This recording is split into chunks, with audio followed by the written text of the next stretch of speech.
Hey guys, welcome back to my channel. तो आज के इस वीडियो में हम सीखेंगे ASP.NET MVC plus MVC core. इसी ट्यूटोरियल में पूरा आप देखिएगा इसको। तो आज हमारा पहला वीडियो है, तो इंट्रोडक्शन पार्ट हम स्टार्ट करेंगे MVC से रिलेटेड और जानेंगे कि कैसे हम विजुअल स्टूडियो 2019 को इंस्टॉल करेंगे। तो इस वीडियो में शामिल होगा कि इंस्टॉलेशन ऑफ विजुअल स्टूडियो 2019 और साथ ही साथ हम .NET फ्रेमवर्क के बारे में इंट्रोडक्शन सीखेंगे, जानेंगे और साथ ही साथ MVC के बारे में थोड़ा बहुत इंट्रोडक्शन इस वीडियो में हम सीखेंगे। तो अभी दिस इज द पहला इंट्रोडक्शन सेक्शन है। तो सबसे पहले क्या होता है कि जो हमारा जो .NET है, जो हमारा .NET एप्लीकेशन है, बेसिकली क्या था कि माइक्रोसॉफ्ट ने क्या किया कि पहले उन्होंने वेब डेवलपमेंट के लिए उन्होंने एक टेक्नोलॉजी डेवलप किया जिसे बोलते हैं .NET। ठीक है, .NEट में क्या होता है कि हम वेब एप्लीकेशन क्रिएट करते हैं ASP.NET की हेल्प से। ठीक है, ASP.NEट वेब फॉर्म की हेल्प से हम वेब एप्लीकेशन डेवलप करते हैं। फिर बाद में क्या किया, जैसे जैसे टेक्नोलॉजी बढ़ती गई तो उन्होंने क्या किया कि वेब एप्लीकेशन के डेवलपमेंट को और आसान बनाने के लिए उन्होंने मॉडल व्यू कंट्रोलर MVC का कॉन्सेप्ट वो लेके आए। ठीक है, अब MVC जब आ गया तो MVC में क्या हुआ, MVC में हम प्रोजेक्ट बनाते थे ASP.NET के प्रोजेक्ट हम with the help of MVC बनाते थे। ठीक है, क्योंकि MVC में क्या होता था कि ASP.NEट वाले जो पेजेस होते हैं .axpx वो यूज़ होते थे। फिर बाद में इन्होंने क्या किया कि MVC कोर का कॉन्सेप्ट इन्होंने ले आया। MVC कोर के कॉन्सेप्ट में क्या होता है कि यहाँ पर क्या होता है कि हम एक पेज होता है जिसपे कि हम क्या करते हैं कि C# के कोड और प्लस HTML के कोड को मिक्स करके यूजिंग रेजर सिंटेक्स हम एक आसान सा वेब पेज डेवलप करते हैं। ठीक है, क्योंकि जो आपके जो .NET के जो ASP.NET के जो पेजेस होते हैं, वेब फॉर्म होते हैं, वो उसमें क्या होता है, उसमें दो चीज़ें होती हैं। एक होता है फ्रंट एंड, एक उसका बैक एंड। मतलब एक उसमें जो उसका .axpx वाला पेज होगा वहाँ पे आप डिज़ाइन करोगे और उसके जो .cs वाला पेज होगा वहाँ पे जाके आप कोडिंग करोगे। तो डायरेक्टली एक पेज जो पेज होता था उस पेज के दो पहलू होते थे। ठीक है, front end back and. Front end पे डिज़ाइन का पोर्सन होता था, बैक एंड पे आपको कोडिंग का पोर्सन होता था। तो उसमें क्या होता था कि जब से वो पेज लोड होता था तो उसे डबल काम करना पड़ता था। पहले वो डिज़ाइन व्यू लोड करता था, फिर उसके बाद फिर वो बैक एंड का जो कोडिंग होता वो भी उसे रन करना पड़ता था। तो पेज थोड़े से बल्कि हो जाते थे, हैवी हो जाते थे एज़ कम्पेयर टू MVC में क्या होता है कि सारे मॉडल जो वेब पेज होता है वो तीन कैटेगरी में डिवाइड होता है। एक होता है आपका मॉडल, व्यू, कंट्रोलर। ठीक है, एक मॉडल, एक व्यू और एक कंट्रोलर। तो ये तीनों चीज़ें अपना सेपरेटली काम करते हैं, इंडिपेंडेंटली काम करते हैं। तो कंट्रोलर का जो काम है वो कंट्रोलर करेगा, जो व्यू का जो काम है वो व्यू करेगा और जो मॉडल का काम है वो मॉडल करेगा। तो सब ने अपना काम बांट रखा है, जिससे क्या हो जाता है कि जो पेज होता है वो थोड़ा सा लाइट वेटेड हो जाता है, परफॉर्मेंस बढ़ जाती है उसकी। ठीक है, तो सबसे पहले हम बात करते हैं इंस्टॉलेशन की। देखो गाइस, हम जो यूज़ करने वाले हैं वो यूज़ करने वाले हैं विजुअल स्टूडियो 2019, सबसे लेटेस्ट फ्रेमवर्क, सबसे लेटेस्ट विजुअल स्टूडियो। ठीक है, ताकि और साथ ही साथ हम आपको ये भी बताएंगे कि during the installation of visual studio कौन कौन से मॉड्यूल हैं जो आपको इंस्टॉल करने चाहिए। क्योंकि विजुअल स्टूडियो में अब तो बहुत सारी चीज़ें हम यहाँ पे करने लगे हैं। हम तो नोड के प्रोग्राम करने लगे हैं, हम पाइथन के प्रोग्राम भी विजुअल स्टूडियो की हेल्प से करने लगे हैं। तो विजुअल स्टूडियो एक ऐसा यूनिवर्सल आपका IDE होने जा रहा है जिसमें कि हम तरह तरह की हर डिफरेंट तरह की टेक्नोलॉजीज़ को भी हम इसमें इंक्लूड करते जा रहे हैं। तो अब तो इसमें पाइथन भी आ गया, नोड पे भी आप काम कर सकते हो। तो ये सारी चीज़ें इसमें आ रही है। फिर हो सकता है एक दिन ऐसा आएगा जिसमें कि आप A to Z जितनी भी प्रोग्रामिंग है सब आप विजुअल स्टूडियो की हेल्प से आप कर पाओ। ठीक है, तो सबसे पहले क्या करते हैं, देखो इंस्टॉलेशन का प्रोसेस हम समझ लेते हैं। सबसे पहले आपको क्या करना है, पहले ब्राउजर में आना है। तो सबसे पहले आपको गूगल पे आना है। गूगल पे आपको जस्ट टाइप करना है कि डाउनलोड विजुअल स्टूडियो 2019। जैसे आप इसे सर्च करोगे तो जो पहला रिजल्ट आएगा, इस पहला रिजल्ट को ओपन करना है।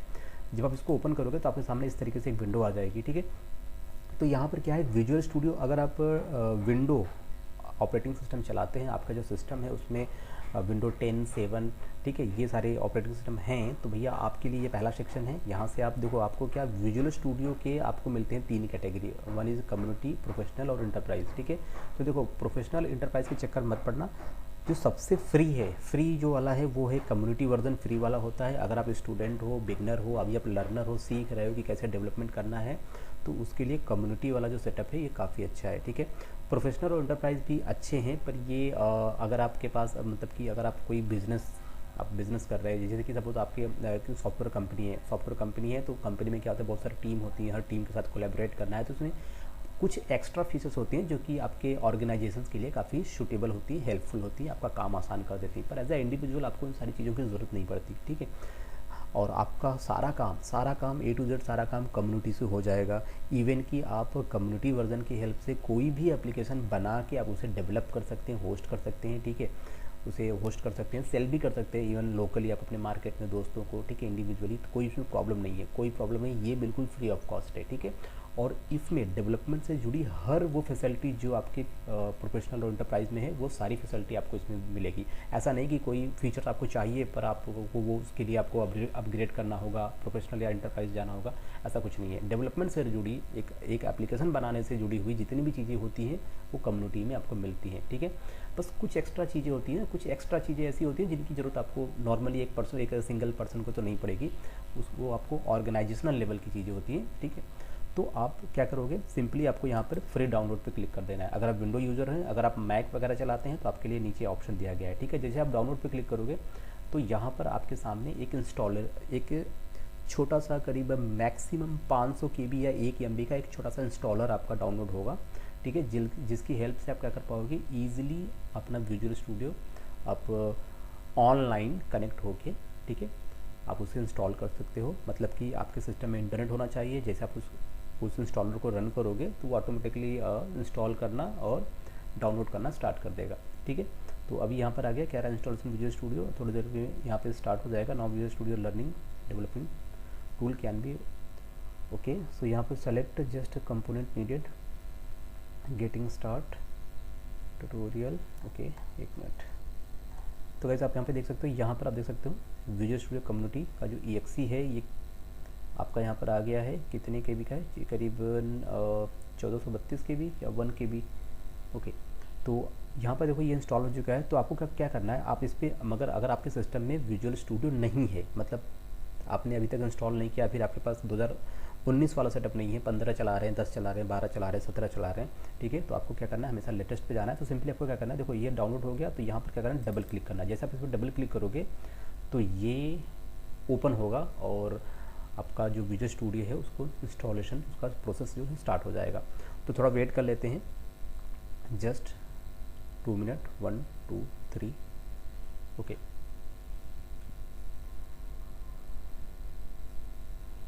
तो इस पर हम क्या करते हैं, इस पर फिर से हम डबल क्लिक कर देंगे। तो जैसे मैंने इस पर डबल क्लिक किया तो आप देख सकते हो यहाँ पर ये आ चुका है। आपको क्या करना है, इस पर रन पे क्लिक करना है। जैसे आप इस पर रन पे क्लिक करोगे तो आपके सामने ये इस तरीके से विजुअल स्टूडियो इंस्टॉलर आपके सामने ओपन हो जाएगा, ओके। नाउ अगेन आपसे यस कहेगा, आपको यस पे क्लिक करना है और उसके बाद ये जो इंस्टॉलर है ये आपके सामने ओपन होके आ जाएगा, जिसमें कि काफ़ी सारे छोटे छोटे मॉड्यूल आपको दिखेंगे। और ये जो मॉड्यूल होते हैं मतलब कि कई तरह के प्रोग्रामिंग के लिए आवश्यक होते हैं। अभी मैं आपको बताता हूँ कि कौन कौन से मॉड्यूल आपको सेलेक्ट करने हैं ड्यूरिंग द इंस्टॉलेशन।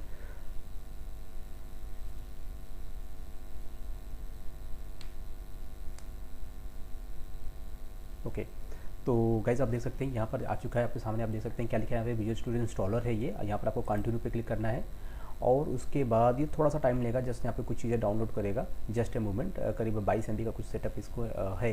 और इसके बाद अभी देखो अभी प्रॉपर अभी इंस्टॉलेशन शुरू नहीं हुआ, अभी जस्ट ये आपका जो इंस्टॉलर है, जो अभी आपने विजुअल स्टूडियो का इंस्टॉलर डाउनलोड किया इस वेबसाइट से, वो इंस्टॉलर अभी ओपन होने की कोशिश कर रहा है। तो इसके बाद आपके सामने जो एक मेन विंडो आएगी, वहाँ पर आपको क्या करना है, जैसे कि अगर आप डेस्कटॉप एप्लीकेशन भी बनाना चाहते हैं तो उसके लिए भी उसका एक डेस्कटॉप वाला कंपोनेंट होगा, आपको वो सेलेक्ट करना होगा। फिर अगर आप एजोर में प्रोग्रामिंग करना चाहते हैं तो उसको भी करना होगा। फिर अगर आप मोबाइल डेवलपमेंट करना चाहते हैं तो आपको वो भी सेलेक्ट करना होगा। वेब डेवलपमेंट करना चाहते हैं वो भी, पाइथन करना चाहते हैं, नोड करना चाहते हैं, सारी चीज़ें इसमें अवेलेबल है। So just minute guys, just ये डाउनलोड हो जाए, फिर उसके बाद मैं कंटिन्यू करता हूँ वीडियो को। ओके, जब तक ये डाउनलोड हो रहा है तब तक हम क्या करते हैं कि हम कुछ चीज़ें पढ़ लेते हैं यहाँ पे। तो जैसे कि गाइज यहाँ पर हम बात करते हैं, सपोज हम बात कर लेते हैं .NET की। So what is the .NET? देखो .NET क्या है, इट इज़ अ प्रोडक्ट या टेक्नोलॉजी, ठीक है, विच was launched in year 2002 and that can be used for building a various kind of application, ठीक है। ये एक तरह का फ्रेमवर्क है जिसमें कि हम तरह तरह के एप्लीकेशन क्रिएट करते हैं। .NET एप्लीकेशन में हम क्या करते हैं, .NET में क्या करते हैं हम, देखो हम सिंपली एक डेस्कटॉप भी क्रिएट कर सकते हैं, वेब एप्लीकेशन भी क्रिएट कर सकते हैं।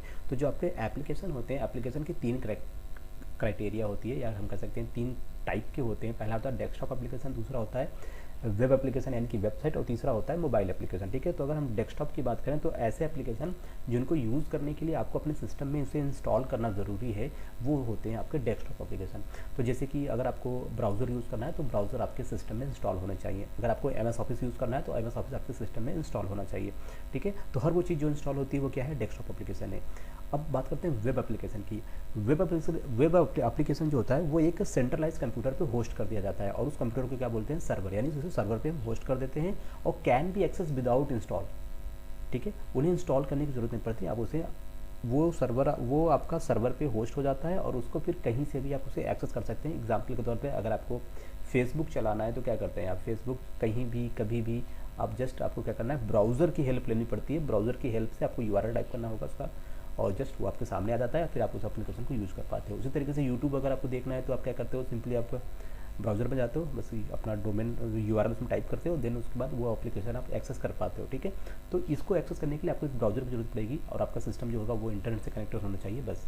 तो ये है आपका वेब एप्लीकेशन। मोबाइल एप्लीकेशन ऐसे एप्लीकेशन जो भैया मोबाइल डिवाइसेस पे चलते हों, वो आपके मोबाइल एप्लीकेशन है। ठीक है, अब आगे चलते हैं इसमें। देखो जो आपका जो डॉट नेट है, it is not a language. देखो लैंग्वेज क्या है, जैसे C sharp, C plus plus, Java, ये सब क्या है, दीज आर द लैंग्वेज। पर dot net is a platform. Dot net के अंदर हम कई सारी लैंग्वेज यूज़ करके हम डिफरेंट टाइप के एप्लीकेशन डेवलप करते हैं, चाहे वो डेस्कटॉप हो, वेब हो या मोबाइल हो। अब डॉट नेट के अंदर क्या होते हैं, 30+ इसमें लैंग्वेजेस इन्वॉल्व हैं। ठीक है, पर काइंडली 30 पे काम नहीं होता, इसमें कुछ लैंग्वेज कम है, जैसे कि यहाँ पर ये एक फिनोमिनम है, कहा जाता है कि डॉट नेट के अंदर 30 से भी ज़्यादा आपकी लैंग्वेज इसमें शामिल हैं। ठीक है, और डॉट नेट की जो डॉट नेट की जो मेन कंपोनेंट है, जैसे कि इसमें हम सी शार्प का यूज़ करते हैं, विजुअल बेसिक का यूज़ करते हैं, वीबी स्क्रिप्ट का यूज़ करते हैं, एफ शार्प, जे शार्प। ठीक है, अब तो उसमें पाइथन डॉट नेट भी आ गया है, iron python for development of python programming. ठीक है, कोबोल डॉट नेट है, पास्कल डॉट नेट है, ठीक है, फोर्ट्रान डॉट नेट है। तो these are the some language जो कि डॉट नेट में अवेलेबल हैं, इन पर आप आसानी से काम कर सकते हो, एप्लीकेशन डेवलप कर सकते हो। और गाइज़ आगे चलेंगे, देखते हैं यहाँ पर इंस्टॉलेशन बस हो ही चुका है, तब तक कुछ और चीज़ें हम देख लेते हैं। ओके गाइज़, तो नाउ यहाँ पर मैं आपको कुछ और चीज़ें बताना चाहता हूँ, यहाँ पे देख लेते हैं। देखो हम बात करते हैं कि डॉट नेट के बारे में। ठीक है, क्या है, it is a technology Microsoft के द्वारा बनाया गया है।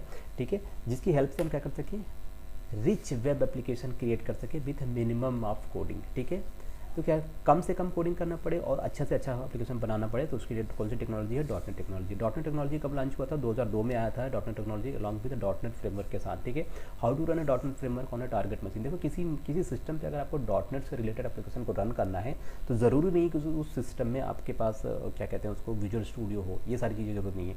उसके लिए आपको क्या चाहिए, उसके लिए आपको चाहिए run a .NET application on a target machine, we need that machine to be installed with a software known as .NET Runtime। तो उस सिस्टम में अगर .NET रन टाइम है तो आप इजीली उस एप्लीकेशन को रन कर सकते हैं जो कि .NET में बना हो। सपोज करो कि मैंने .NET में कोई एक डेस्कटॉप एप्लीकेशन क्रिएट किया, अब उस डेस्कटॉप एप्लीकेशन को मैंने जिस सिस्टम पे इंस्टॉल किया उस सिस्टम में .NET रन टाइम है ही नहीं, तो क्या करेगा, आपको एक्सेप्शन देगा, अनेबल टू रन, कुछ तो कहेगा कि सम फाइल मिसिंग। ठीक है, तो उसके लिए क्या करना पड़ेगा, आपको सिर्फ .NET रन टाइम चाहिए, उसके बाद आप उस पर वो .NET से रिलेटेड एप्लीकेशन रन करा सकते हैं। रन कराने के लिए, नॉट अ डेवलपमेंट, सिर्फ रन कराने की बात हो रही है। ठीक है, Microsoft provide 3 type of run time. Microsoft ने क्या किया, 3 तरह के रन टाइम प्रोवाइड करता है। पहला जो रन टाइम है वो क्या है, .NET run time, .NET framework run time. दूसरा जो है .NET कोर रन टाइम। जो .NET फ्रेमवर्क रन टाइम है ये specially for .NET based project, और जो दूसरा .NET कोर रन टाइम है ये किसके लिए है, .NET कोर एप्लीकेशंस के लिए है। और बाद में अब जो करंटली लेटेस्ट जो चल रहा है उसे बोलते हैं .NET 5, .NET 5 run time. .NET 5 run time is a combination of option 1 और ऑप्शन 2, यानी कि .NET 5 में .NET फ्रेमवर्क रन टाइम भी है और .NET कोर रन टाइम, दोनों कंबाइन करके उन्होंने क्या किया, एक वन .NET नाम दिया इसका। ठीक है, वन .NET, जिसमें एवरीथिंग इंक्लूडेड हो, वन .NET। ओके, आगे चलेंगे। Microsoft provide provide 3 type of .NET run time. अब इसमें जो पहला रन टाइम है जिसे बोलते हैं .NET फ्रेमवर्क रन टाइम, इसको क्या कहते हैं, .NET framework run time is launch in year 2002। ये सबसे पहले आया था जब .NET आया था, तो उस टाइम पे ये आया था। And this is a window only version. इसमें क्या था, विंडो ओनली वर्जन, मतलब ये जो था ये सिर्फ विंडो में चलेगा, विंडो बेस पे चलेगा, अदर ऑपरेटिंग सिस्टम पे ये काम नहीं करेगा। That is we can install it only on window operating system, so our application can run only on window. तो हमारा एप्लीकेशन क्या, अब प्लेटफॉर्म डिपेंडेंट हो गया, अब सिर्फ विंडो पे चलेगा। ओके, आगे चलते हैं।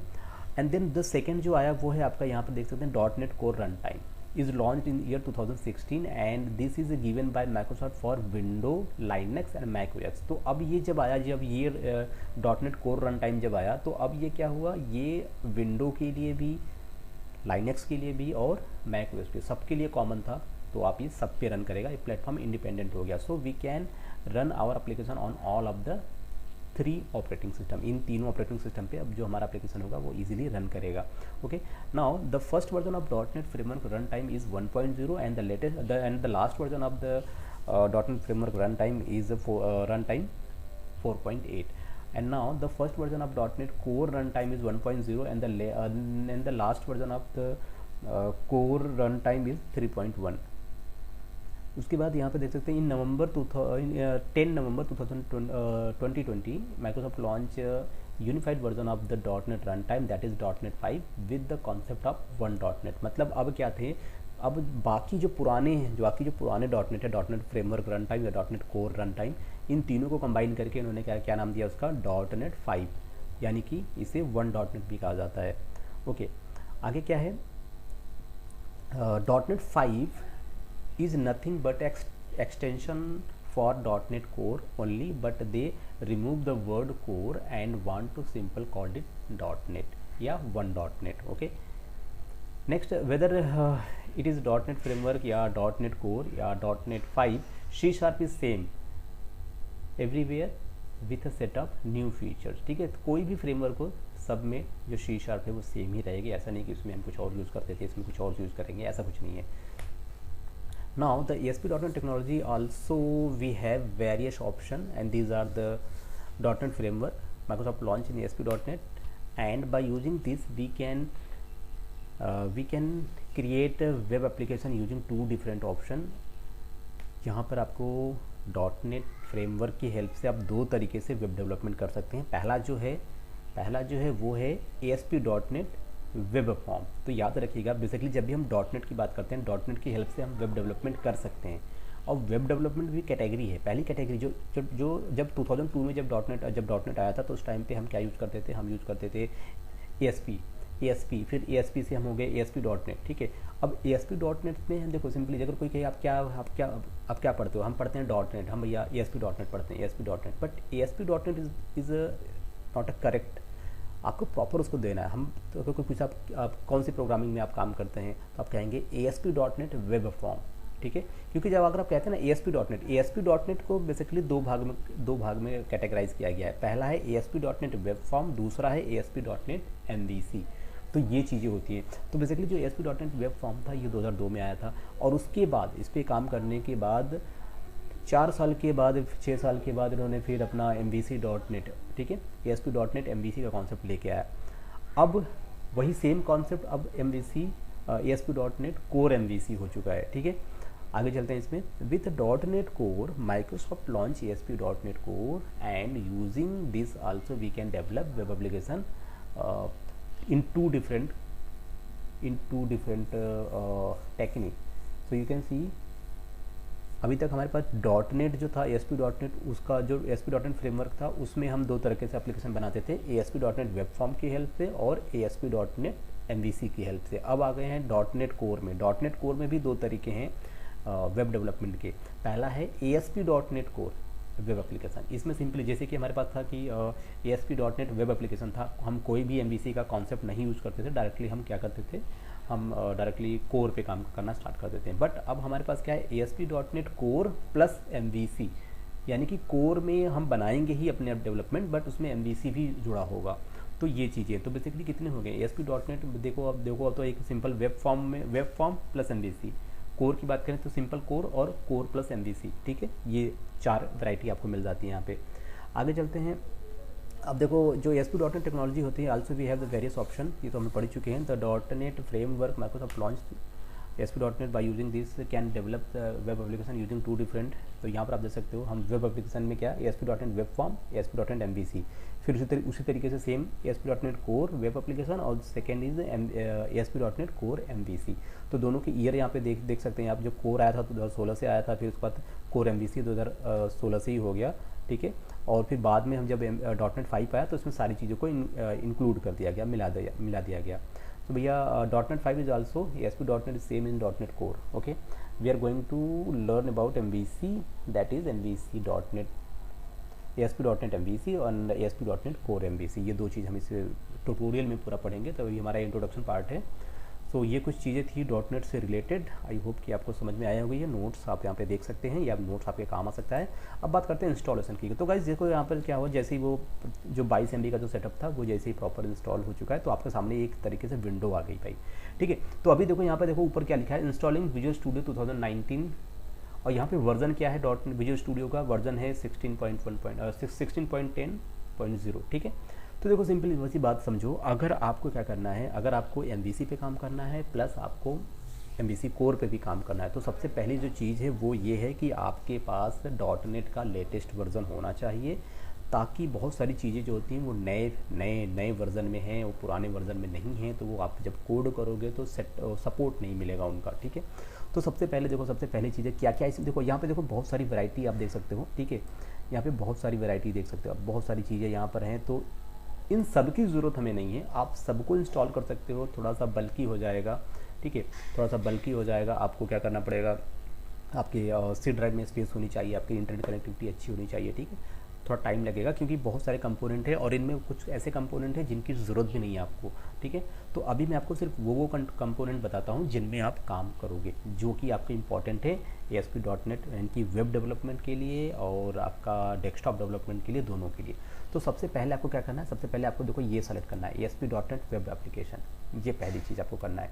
तो अगर हम कोर पे काम करेंगे तो जाहिर सी बात है हमें एज़्योर डेवलपमेंट का भी कुछ हमें ज़रूरत पड़ सकती है, तो हम क्या करेंगे, इसको इसको चेक करेंगे, ओके। फिर पाइथन पे हमें काम करना नहीं है, तो पाइथन को हम सेलेक्ट नहीं करेंगे। Node.js पे भी काम करना नहीं है, तो इसको भी सेलेक्ट नहीं करेंगे। पर अगर आप Node.js से वाकिफ़ हो, आपको पता है Node.js पे कैसे काम करना है या करना चाहते हो, तो ये Node.js को आप सेलेक्ट कर लोगे, तो जो भी Node.js से रिलेटेड जितने भी कंपोनेंट है वो इसमें इंस्टॉल हो जाएंगे। तो आप विजुअल स्टूडियो में ही Node.js से भी की हेल्प से आप डेवलपमेंट कर सकते हो, बट हमें नहीं चाहिए, हम सिर्फ .NET वाले कंपोनेंट पे फोकस करेंगे। सेकंड चीज़, आपको क्या .NET डेस्कटॉप डेवलपमेंट करना है, हाँ बिल्कुल करना पड़ सकता है, ठीक है। .NET डेवलपमेंट, अब यहाँ पर क्या है, डेस्कटॉप डेवलपमेंट विद C++, नहीं इसकी ज़रूरत नहीं है आपको, ठीक है। नीचे आते हैं, अगर आप मोबाइल डेवलपमेंट करना चाहते हो तो आप ये वाला कंपोनेंट कर सकते हो, ठीक है। यूनिवर्सल विंडो फॉर्म डेवलपमेंट, इसकी भी जरूरत नहीं है आपको, क्योंकि आपने यहाँ पे ये वाला कंपोनेंट कर रखा है। नीचे आते हैं, यहाँ पे नीचे जब आएंगे तो सबसे पहले आपको चाहिए ये क्या है, दिस इज द यहाँ पर लिखा है क्या, डेटा स्टोरेज एंड प्रोसेसिंग। ये आपको ज़रूरी है क्योंकि जब भी डेटाबेस से रिलेटेड कुछ कंपोनेंट आपको चाहिए तो आपको ये हेल्प करेगा, ठीक है। नेक्स्ट नीचे आते हैं यहाँ पे, और फिर यहाँ पर आपको क्या लेना है, the second is .NET cross platform development, ठीक है। ये चीज़ें, कितनी चीज़ें हो गई, 1 2, और यहाँ पे आप देख सकते हैं 3 4, एक और आपको चाहिए, एक मिनट यहाँ से देखो, 1 2 3, 3 यहाँ पर हो गया, और उसके बाद ये 4 हो गया, और ये आपका 5 हो गया, ठीक है। और यहाँ पर क्या है, visual studio extension development, create add-ons and extension for visual studio including new command and analyser, ठीक है। तो बस ये 5 कंपोनेंट आपको चाहिए। तो गाइज एक बार फिर से आप देख लो, आपको ये क्लिक करना है, इसको क्लिक करना है, ठीक है, इसको क्लिक करना है, और उसके बाद आपको क्या करना है, ये सेलेक्ट करना है data storage and processing, and last में आपको .NET कोर प्लेटफॉर्म। ये इतना सब कुछ क्लिक करने के बाद आपको यहाँ पर आना है, इंडिविजुअल कंपोनेंट पे आना है माय डियर। इंडिविजुअल कंपोनेंट पे आएंगे तो आपको देखो करना क्या है, यहाँ पे आप देख सकते हैं .NET के यहाँ पर आपको ये सारे फ्रेमवर्क दिए गए, तो आपको क्या करना है, इन सबको सेलेक्ट कर लेना है, सबको सेलेक्ट कर लेना है, ठीक है। यहाँ पर ये जितने भी है ना, ये जितने भी हैं सबको आपको सेलेक्ट कर लेना है, ये वाला पोर्सन .NET वाला पोर्सन सब आपको सेलेक्ट कर लेना है। तो यहाँ से मैं क्या करूँगा, तो मैं इन सबको क्या कर लेता हूँ, चेक कर लेता हूँ, इन सबको आपको चेक कर लेना है, चेक, ठीक है। इन सबको आपको चेक कर लेना है यहाँ से, ताकि जितने भी ये .NET से रिलेटेड जितने भी फाइलें सारी आपकी यहाँ पर इंक्लूड हो जाएं, ताकि इन फ्यूचर आपको कोई भी प्रॉब्लम ना हो। अब ध्यान देने वाली बात क्या है, यहाँ पर देखो ये .NET कोर 2.2 क्या लिखा है, आउट ऑफ सपोर्ट, और यहाँ पर आउट ऑफ सपोर्ट, तो इन दोनों को आपको छोड़ देना है, इसको अनचेक कर देना है, इनको चेक करने की ज़रूरत नहीं है, इनको आपको क्या कर देना है, अनचेक कर देना है, जस्ट अनचेक, ओके।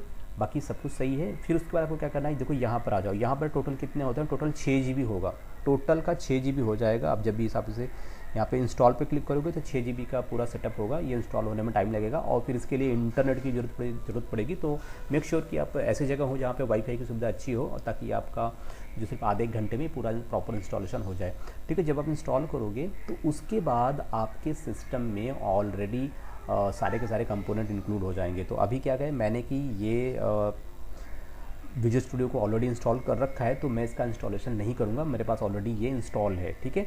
तो बस मैं आपको बताने के लिए आप यहाँ पे मैं आपको दिखा रहा था। तो वो कुछ करना नहीं है, वो जैसे आप इंस्टॉल पे क्लिक करोगे तो ये इंस्टॉलेशन ऑटोमेटिकली चलना स्टार्ट हो जाएगा। आपको कुछ नहीं करना है, और जब इंस्टॉलेशन 100% फिनिश हो जाएगा तो ऑटोमेटिकली आपको मैसेज देगा कि your installation successfully, your visual studio successfully installed. ठीक है, तो नो प्रॉब्लम, बहुत ही आसान है। पुराने विजुअल स्टूडियो से तो बहुत ही आसान है, बट डायरेक्टली आपके पास इंटरनेट की व्यवस्था होनी चाहिए, बस ये इंस्टॉलेशन स्टार्ट कर देगा और जब तक फिनिश नहीं होगा तब तक रुकेगा नहीं। ठीक है, ओके गाइस, तो मैं इसे यहाँ पे क्लोज कर देता हूँ। यहाँ पे जस्ट मैंने इसे क्लोज कर दिया। बाकी जो मेरे पास अभी जो करंट वर्जन में ये जो यूज़ कर रहा हूँ, वो यूज़ कर रहा हूँ 16 विजुअल स्टूडियो 16.9.5। तो अभी ये मतलब मैंने हफ्ता 10 दिन पहले ही मैंने इसे अपडेट किया था, बट अभी 6 GB अभी 6 GB अभी मैं इसे इंस्टॉल नहीं करने वाला हूँ, अब अपडेट नहीं करने वाला हूँ, बाद में इसे अपडेट करूँगा।